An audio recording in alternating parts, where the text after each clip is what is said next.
Hi guys, welcome to Fierce and Pretty. Hanni here. We are now in Lapland. We are standing on a frozen lake. It's kind of windy. The huskies on the husky farm are barking behind us. You might be able to hear that.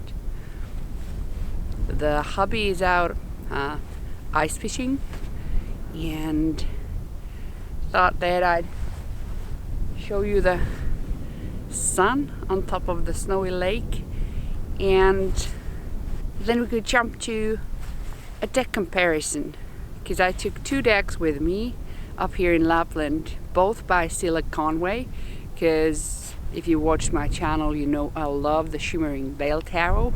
But right before we left to Lapland I received her intuitive tarot, and immediately I started to see some similarities there. So that's why I wanted to do a comparison rather than just a simple walkthrough of the intuitive tarot. So I want to see how much there are similarities and how much differences. But let's do that thing inside. Alright, so here they are.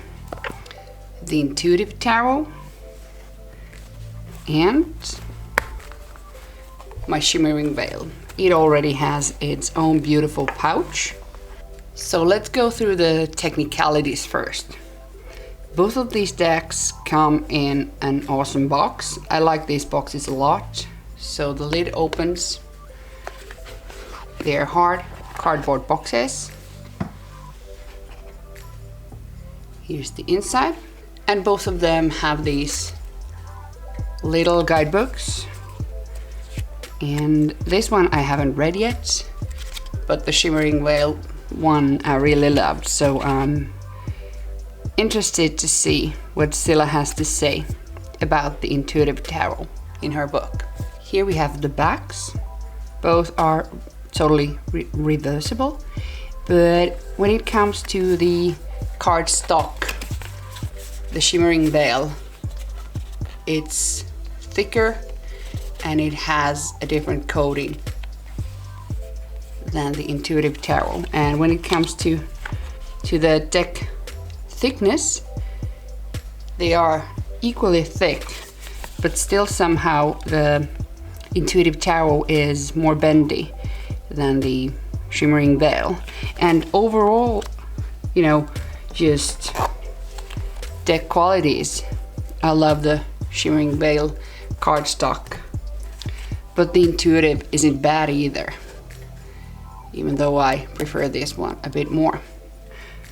But let's start to compare the image and have a walkthrough, most of all on the intuitive tarot.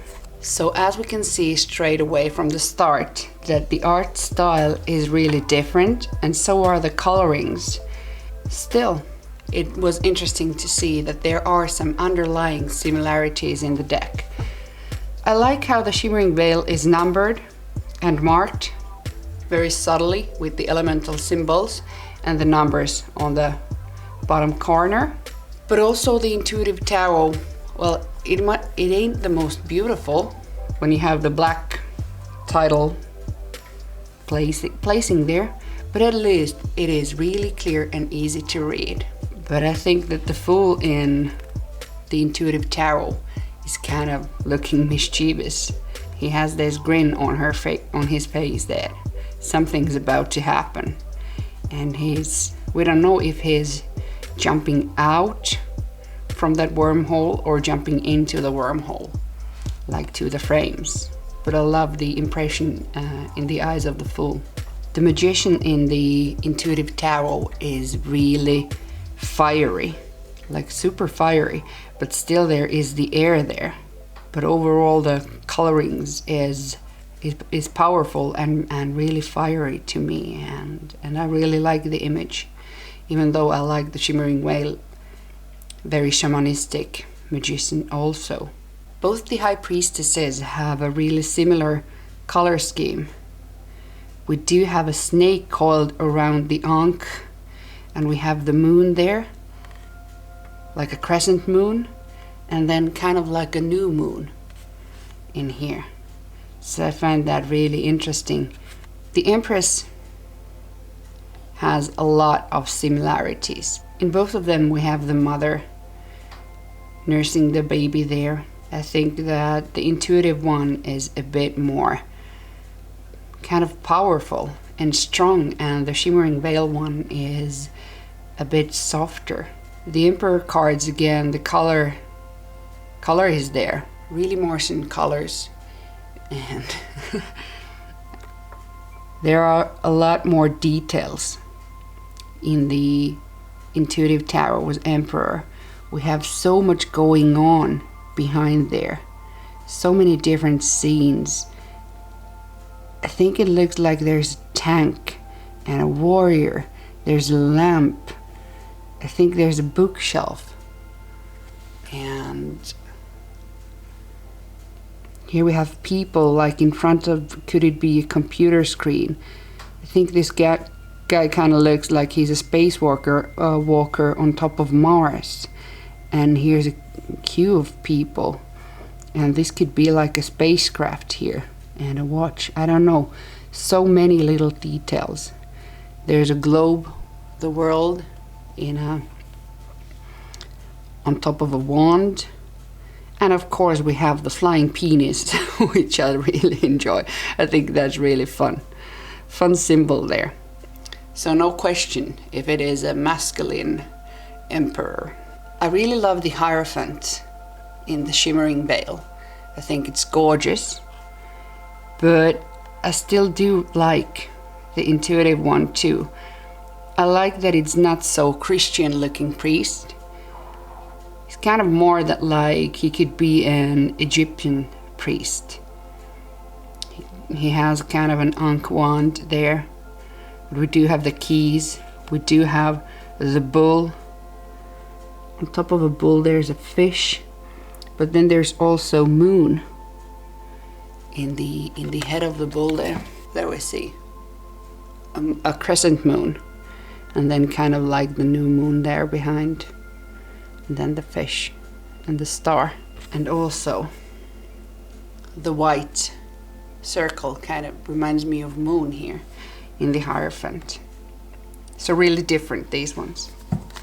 The lovers, they both have this kind of darkness in them, because this dark figure behind the lovers there underneath the full moon, it's kind of mysterious. And then the Chariot, again the color theme is there. We have oranges, blues, but I think the intuitive one is a bit more fierce. One difference that we have in this deck is that in the intuitive one, justice is 8, and in the Shimmering Veil, the strength card is the 8.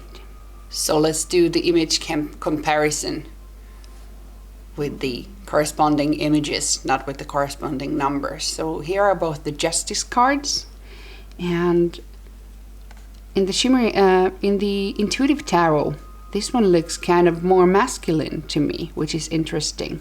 But we do have the symbols, the swords and the scales in both, and both of them have this headdresses with the stones there. And then the strength card. The one in the intuitive tarot is really Thoth-like, and I like it. The hubby he's Leo, so he really loves the Shimmering Veil one, because it's the most masculine strength card that I do have in my decks. But I think she's gorgeous. She's truly fierce, and she's truly pretty, riding that lion in the intuitive tarot. The Hermits are really similar.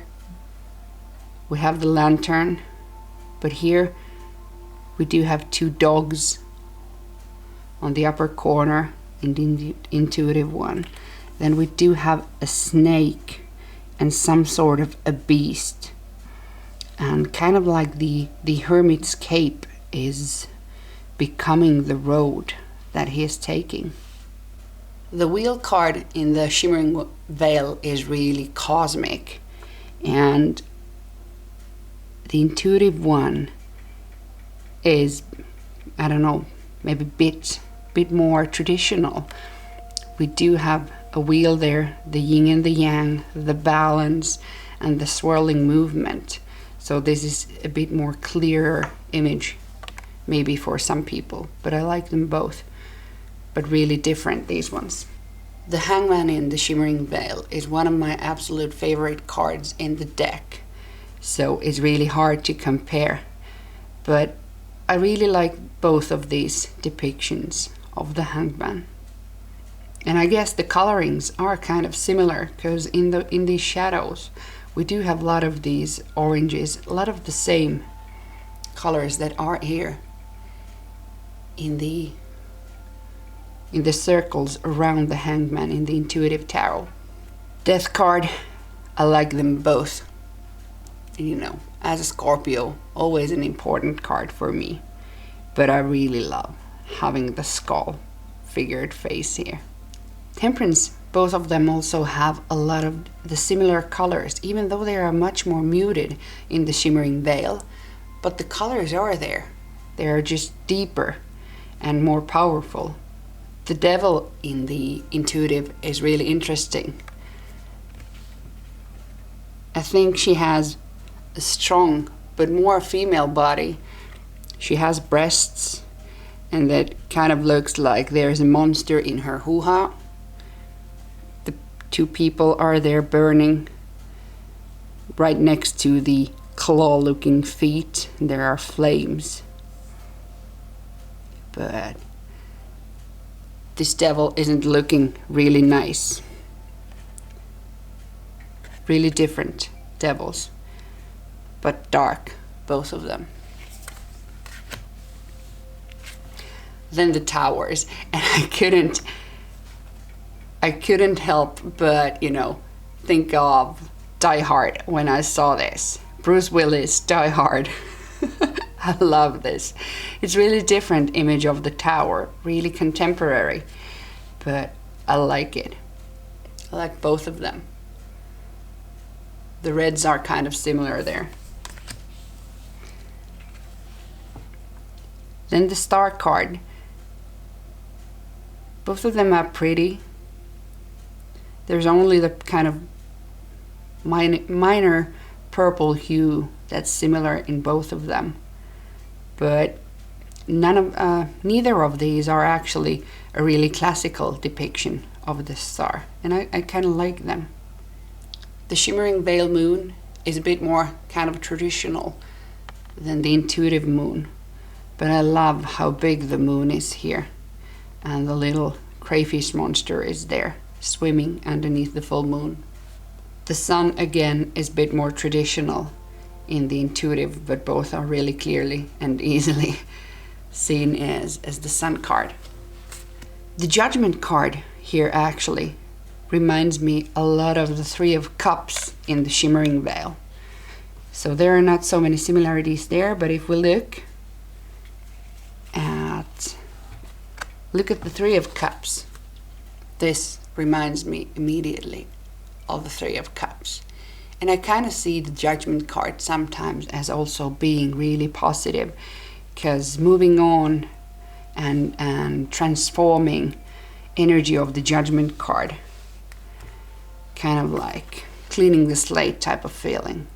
To me, that's relieving and a happy situation.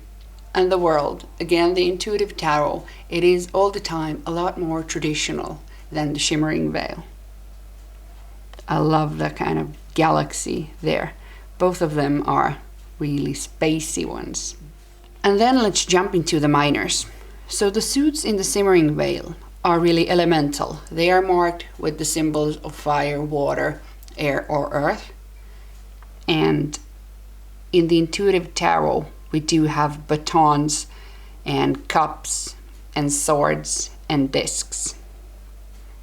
So I think that the Intuitive is kind of a hybrid type of a thing. It has influences from the Thoth, as far as I'm concerned, but then there's still some influences more like the name from the Marseille type. So mushing in different traditions, really different cards, and I think that in the intuitive tarot, the depiction isn't a typical Ace of Wands. But again here, the Two of Wands, Two of Batons, Two of Fires, whatever. But really similar. Both of them are like a person on a stage, and when they open up the curtains in front of the stage. So really similar images. And in the threes, I can't compare again, because I love the one in Shimmering Veil. But here we do see some sticks in the Three of Batons. So it's a bit more clearer visually, a bit more traditional. But I don't know, is it the Orphic egg that is unfolding there in the Three of Batons in the intuitive one? And then the Four of Wands, the Four of Batons. Actually, this is one of my very favorite Four of Wands that I've ever seen. It's like an hourglass, kind of made in a wood. And then there is this crystal ball. And there's the little cottage and the dude walking towards the cottage. I really love that. To me, this is actually how the Four of Wands or Four of Batons really feels to me right now. This is something that would make me feel really Four of Wands. This image, if I was the dude in the bubble walking to my cottage. And one day, when I get to do that, I will be thinking about this image, definitely. The Five of Batons here. The Shimmering is a bit more elemental all the time, and the intuitive is a bit more, you know, straightforward. Again, similarities. Really similar images, just done a bit differently. But I see a big similarity here. And also in the Seven of Batons. This one is more feminine and this one is more masculine. And the Eight of Batons, I don't know, to me this looks like they are sitting on a subway and they are dapping. You know, the thing that at least our teenagers thought was a big deal like 2 years ago or something. This is interestingly green in the intuitive tarot. And then the 10. This figure looks like he's building a house, the basic structures of a house. And the project is still in the beginning stages. Both deck has pages. Now when I'm doing this comparison, I'm finding this green really interesting in the suit of Batons. The Knights, he's looking sharp. The Queens, snake symbolism in both. She has a armoring snake and she's wrapped around a snake, or a snake is wrapped around her there. And then the Kings. Then let's jump into the suit of Water and Cups. I really like that we have the cup here, even though it's not so clear. But this Ace of Waters in the Shimmering Veil with the whales, I love it. The Two of Cups, really beautiful. We have grapes and a wider chalice and a more phallic chalice behind the man there. And here, even though I said that it reminds a lot about the Judgment card, but it also has the similarities here. I like this a lot. Then the Four of Cups. Again, a lot more traditional. But this also has kind of the bit like the Five of Cups vibes in this one. It's not as dark, but it still has when you look at it fast, kind of the Five of Cups vibe. Really similar, even though here we have the cups and here we have a lot more light and darkness playing, but the similar dark hooded figure in both. And then the Six of Cups, again a lot of similar colors in both, and I think kind of the lady, she just might be a bit younger in here, and then she's again a bit older in this one, but really similar, even though really different. The Seven of Cups. This is actually quite interesting because there's nothing coming out of the cups. There's only sun in the one chalice above, but not the most traditional Seven of Cups. The Eight of Cups. In both we have moon, we have water, and the back turned to the viewer in both of these cards. The Nine of Cups. Both are really in movement, those figures. And there is kind of the yellow and purple like sun type of energy there, as we have a clear sun there. And then the Ten of Cups. And I think this is a really interesting image in the intuitive tarot. Like they are pregnant together. And I've never seen an image like this. I think it's really interesting. Then the Pages.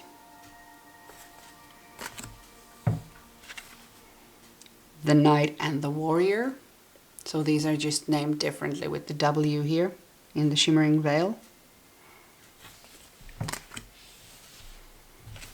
The Queen of Cups. She's a lot softer in the Shimmering Veil than in the intuitive tarot. And then the Kings.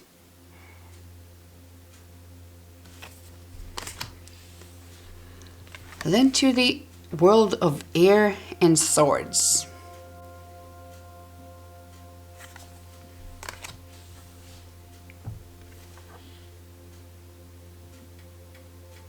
And I like how both of these Three of Swords aren't the traditional heart pierced by the swords. And in both of them, kind of you bring into the image the mind, the brain, and the heart. Here the heart is pierced by two swords and the brain by two swords. In the Four of Swords, in both we have a really meditative mood.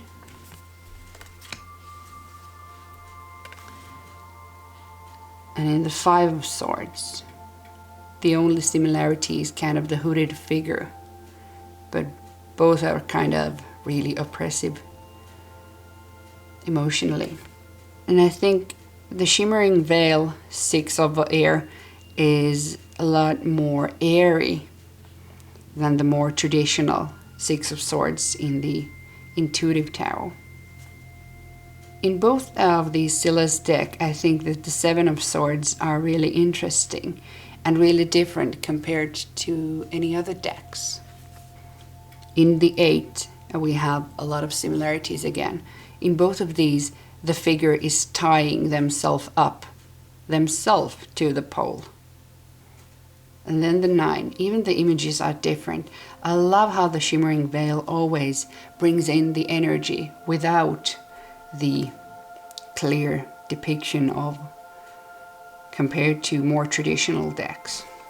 And then the 10. I love how we have the world behind the swords and how all the hilts of the swords are different. There's kind of beauty in this, even though it is a dark card, but still there's beauty in those colors. Then we have the Pages, a lot of similar purple in both. Really different Knights. And the Queens. There is a volcano bursting behind there. And then the powerful King of Swords. Then to the last suit of Discs and Earth. Here, if I was a bit confused or because I said when we were watching the suit of batons how there was a lot of green, but look how much in the suit of disc in the intuitive tarot we have yellow. That's interesting. This kind of brings to my mind the Tabula Mundi with this machinery behind here. Here we are in a cave with the cave people and the cave paintings, and here we are in a machine. And then the fours. I really like this four of discs. How there's no church type of imagery anywhere. I really like how unchristian these decks are. I really prefer that one. And here again, the discs are a bit more machine piece-like than actual coins. Again, a lot of similarities, a lot of same colors there on the, as here on the field, and the same posture. Again, a bit more traditional in the 8 of discs. And in the 9, in both we have grapes and purple. Here we do also see some water and boats behind, but the grapes are the most similarities there. But like these 10s, even though they are really different, but still they are really similar. How it moves, and also if we look real close, we have this evolutionary chain of like these early creatures from the beginnings of time transforming. Then we do have dinosaurs, mammoths, people, and how the evolution of mankind kind of in both of them, as we have them here, even though in here they are moving kind of faster, but here we have those early creatures and transforming more to animals like kind of a stag or elk there, and human heads. So really similar, even though different. Then we do have the pages. The knight.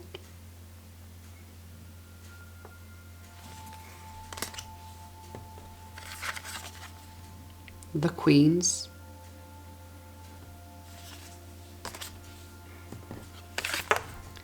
And then the kings.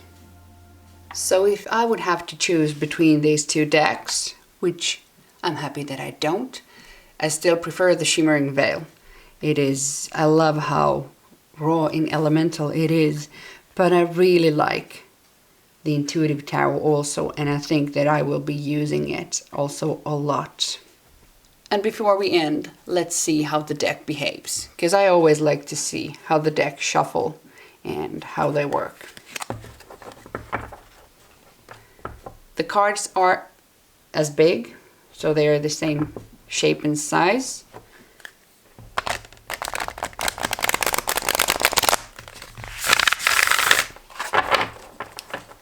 And the riffle is easier in the Intuitive than in the Shimmering Veil, because the card stock is a bit stiffer kind of in the Shimmering Veil.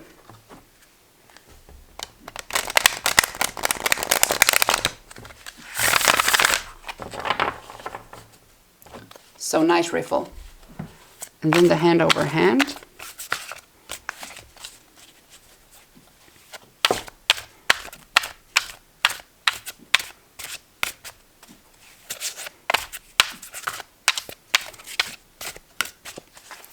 Both of them shuffle well. This doesn't have any edges, and this does, but that always changes the feeling of the hand over hand if you do have the edging, the gilding on the sides.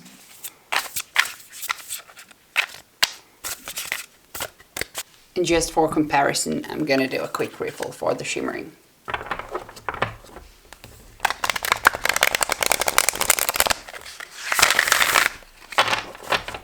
It also has a nice sharp riffle, but you need to control your strength a bit more with this one.